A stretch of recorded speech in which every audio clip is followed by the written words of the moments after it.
है एवरीवन, आज हम बेसिक प्राइस एक्शन में चार्ट रीडिंग के ऊपर यह दूसरा वीडियो बना रहे हैं, जिसमें चार्ट रीडिंग करते समय कौन सी गलतियां नहीं करनी चाहिए इसके बारे में डिटेल में समझेंगे।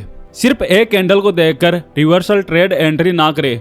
यह निफ्टी 50 का 12 मार्च का 5 मिनट टाइम फ्रेम का चार्ट है। यहाँ मार्केट ओपन होने के बाद प्राइस चार्ट पर इस तरह से प्राइस एक्शन बनाती है। इस चार्ट को देखकर यहाँ बायर्स मार्केट में स्ट्रॉन्ग है या फिर सेलर्स उन पर पूरी तरह हावी हो चुके हैं। आपको क्या लगता है? वीडियो को पॉज करके 2 मिनट तक इस चार्ट को देखकर एनालाइज कीजिए और अगर हो सके तो कमेंट में बताइए। चलिए, आपने अब अपने वीडियो को पॉज करके इस चार्ट को ठीक तरीके से पढ़ लिया होगा। ऐसा मानते हुए हम आगे बढ़ते हैं। यहाँ दिन की शुरुआत में बायर्स प्राइस को एक बहुत तेजी से ऊपर उठाते हैं, लेकिन हायर लेवल्स पर प्राइस ज़्यादा देर तक सस्टेन नहीं कर पाती है और सेलर्स प्राइस को नीचे गिरा देते हैं, जिससे प्राइस अपने पुराने डे लो को ब्रेक करते हुए तेजी से नीचे चली जाती है। लोअर लेवल्स पर सेलर्स द्वारा प्रॉफिट बुकिंग करने से प्राइस थोड़ी ऊपर जाती है और दिन भर इसी रेंज में ट्रेड करते हुए ऊपर नीचे करती है, जिस कारण दिन के आखिर में सेलर्स प्राइस को एक बार फिर से लोअर लेवल्स पर क्लोज करने में कामयाब हो जाते हैं। यहाँ बायर्स 2 बार प्राइस को ऊपर उठाने की कोशिश करते हैं, मगर लो बाइंग प्रेशर के कारण प्राइस ज़्यादा ऊपर नहीं जाती, जिससे सेलर्स मार्केट पर हावी हो जाते हैं और प्राइस को लोअर लेवल्स में क्लोज करने में कामयाब हो जाते हैं।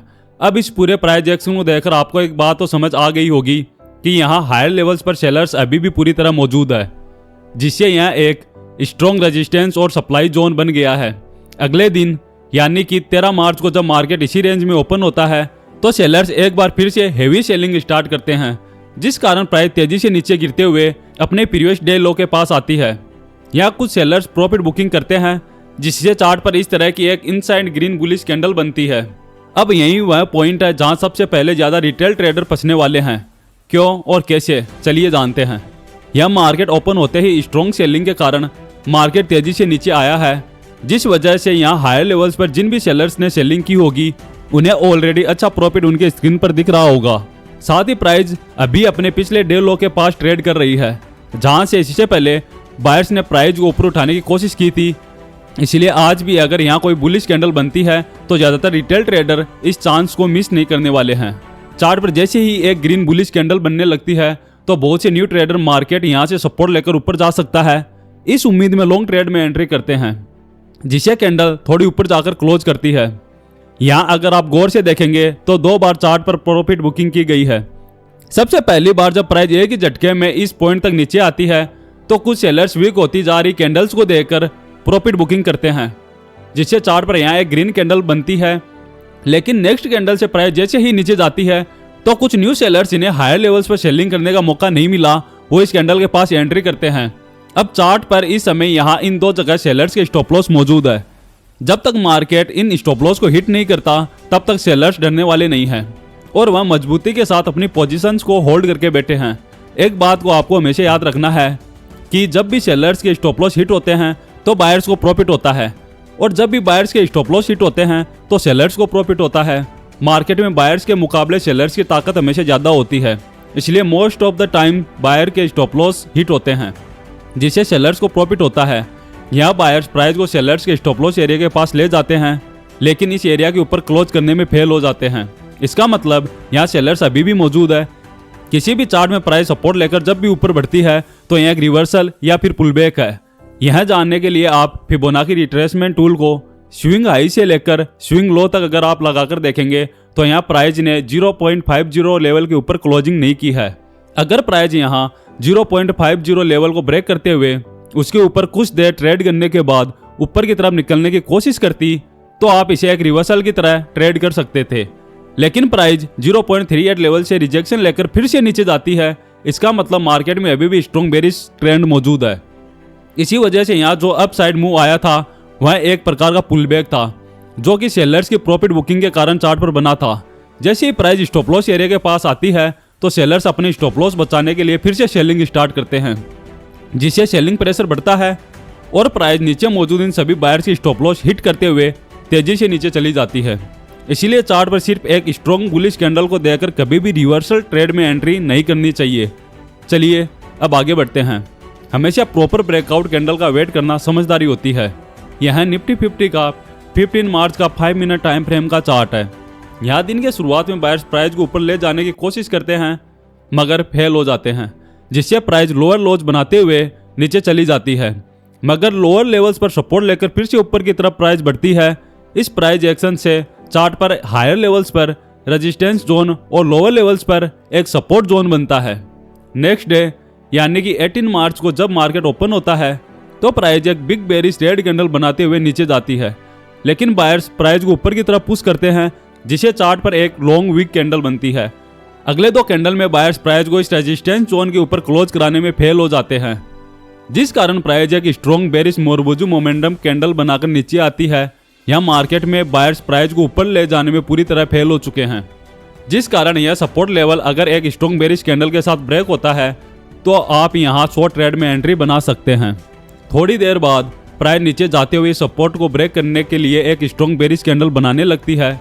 यहाँ सपोर्ट लेवल को टूटता हुआ देखकर बहुत से न्यू ट्रेडर पुट ऑप्शंस को बाय करने लगते हैं, क्योंकि उन्हें लगता है कि प्राइस इससे पहले 2 बार इस सपोर्ट लेवल को तोड़ने के लिए नीचे आई है।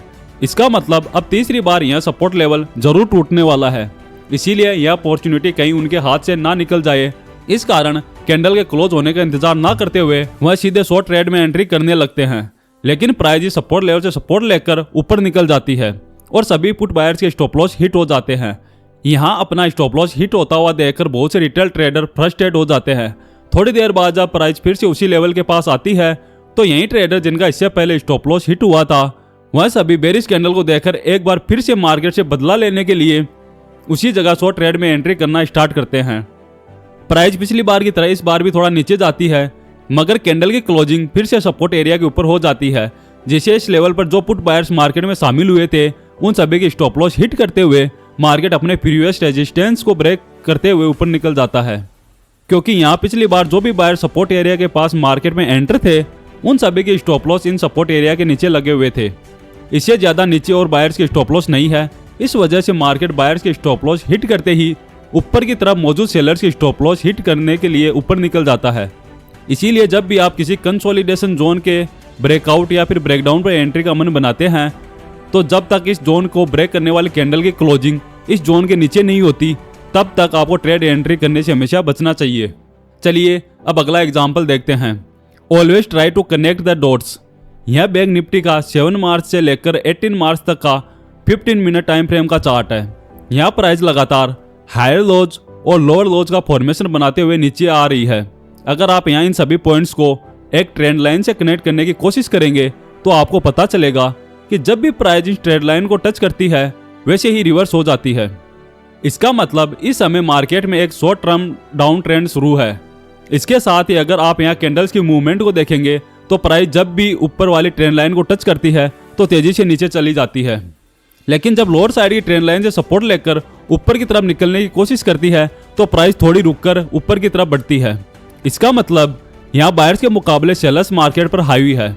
उसी के साथ प्राइस जब भी ट्रेंड लाइन की एरिया में आती है तो बहुत बार रिटेल ट्रेडर्स को फेक ब्रेकआउट्स और ब्रेकडाउन्स में ट्रैप किया गया है। यहाँ 14 तारीख को 15 मिनट टाइम फ्रेम में एक लॉन्ग लोअर वीक के साथ बेरिश कैंडल चार्ट पर ट्रेंड लाइन के पास बनी है, मगर इस कैंडल की क्लोजिंग ट्रेंड लाइन के अंदर ही हुई है। लेकिन इस समय को आप लोअर टाइम फ्रेम यानी कि 5 मिनट टाइम फ्रेम के चार्ट पर देखेंगे तो यहाँ एक बिग बेरिश मोरबुजू कैंडल के साथ प्राइस ने इस ट्रेंड लाइन को ब्रेक किया है और कैंडल की क्लोजिंग भी ट्रेंड लाइन के नीचे हुई है। इसका मतलब जिस किसी भी रिटेल ट्रेडर ने यहाँ ट्रेंड लाइन को बनाने के बाद इस प्रकार से ट्रेंड लाइन का ब्रेकडाउन करने वाली कैंडल को ट्रेंड लाइन से नीचे क्लोज होते हुए देखा होगा, उनमें से बहुत से रिटेल ट्रेडर्स ने यहाँ पुट ऑप्शन को बाय करते हुए शॉर्ट ट्रेड में एंट्री जरूर की होगी और अपने स्टॉप लॉस को हिट किया होगा। इसीलिए जब भी आप इस प्रकार के ट्रेंड लाइन को हायर टाइम फ्रेम में चार्ट पर बनाते हैं तो हमेशा उसी टाइम फ्रेम में मार्केट ने इस ट्रेंड लाइन का ब्रेक किया है कि नहीं यह जरूर देखें और उसी के मुताबिक ट्रेड एंट्री करने की कोशिश करें, तभी आप फेक ब्रेकआउट से अपने आप को बचा सकेंगे। आपको चार्ट रीडिंग का यह वीडियो कैसा लगा कमेंट में जरूर बताइए। अगर आपको हमारा ये वीडियो अच्छा लगा तो वीडियो को लाइक और चैनल को सब्सक्राइब जरूर करें। और हाँ, अभी हम रोज सुबह 9 बजे लाइव आते हैं तो आप हमारे लाइव सेशन से जरूर जुड़े। धन्यवाद दोस्तों।